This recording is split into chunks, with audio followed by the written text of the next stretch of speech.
Hey guys, welcome back to the Hets Project. I'm John Ortolaza, and I got a brand new movie review for you guys.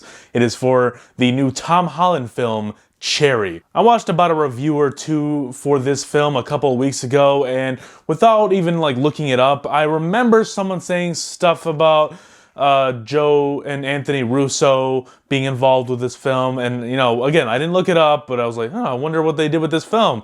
And then I, watched the credits, immediately saw that it was directed by Anthony and Joe Russo, and I just couldn't help but feel a sense of dread and disappointment and confusion. When you compare the craft behind Cherry, any of the Captain America, the last two Avengers films that were directed by Anthony and Joe Russo, when you compare any of those four to Cherry, they're like the angel that just came down from heaven, and Cherry is the piece of shit that you stepped on the second you walked off the curb. This is not going to be a total decimation of Cherry, alright? I do not absolutely hate this movie. It's not the worst thing in the world.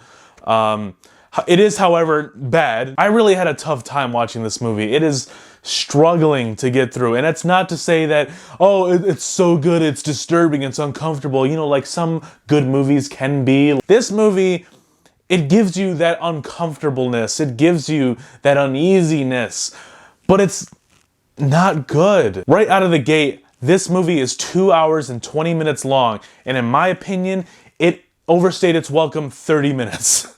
It's too long for its own good. I don't know what you would cut, but there's just a lot of things in the first part, in the middle, and in the end. There's stuff all over the place that can be cut out and could make this film shorter. It would make for a much more effective film. But because this movie goes on for that long, I feel like it really hurts itself. The first act of the film is a little slow in my opinion. You get introduced to Tom Holland's character. I don't even remember his name in the movie, but you get introduced to him, he meets a girl, and they fall in love. And in my opinion, this film just breezes over their whole connection, their whole chemistry. At that moment when they're having that first big fight of theirs, I don't care. I don't care if she leaves him. I don't care if he's upset about it, because the film didn't do a great job illustrating their romance. I don't buy into it whatsoever, especially later on in the film. Nothing else in the film really builds on their relationship. I just don't buy into these two as a couple. I don't think they love each other, even though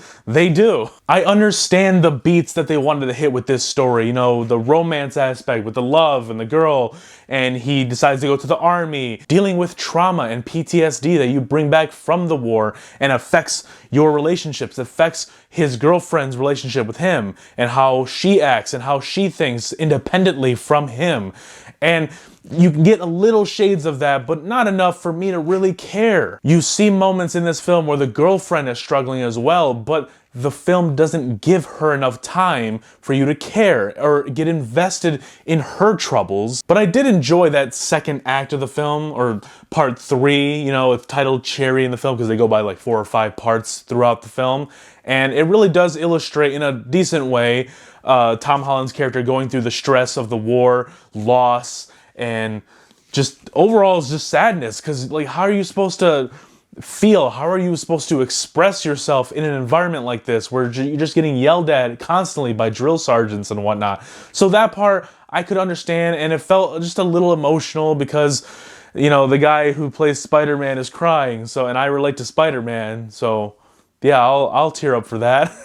It's the parts that follow the second act with Tom Holland in the war that really fail to grab me, because it tries to illustrate a story of him dealing with his stress and his PTSD, leading him down a very dark path with drugs abuse and all such bad crap like that.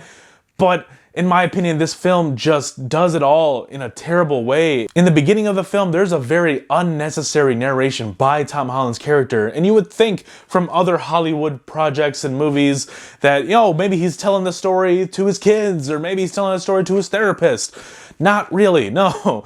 He's not really telling it to anybody, and I guess that doesn't matter, but the fact that everything he's saying in this narration, in this dialogue, makes no real contribution to the actual film. It's almost as if this narration part of the film was added in last minute because, you know, for people who don't pay attention and get tuned out of the film, Tom Holland's got to be like, oh, hey, this is the girl of my dreams. Pay attention to her. Pay attention to me. Zan. I got to give it just a tiny bit of love because the cinematography is really good in this film.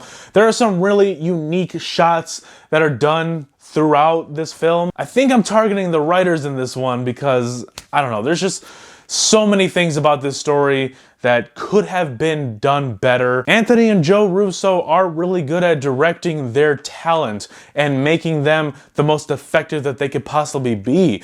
Regardless of how I feel about the story, I think Tom Holland is awesome in this film. He does a really good job.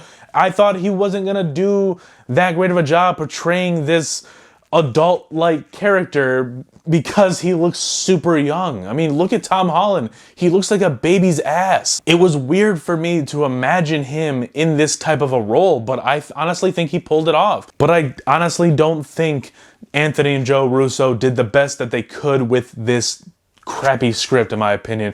This is a nice story that can be told much, much better than this film was able to do.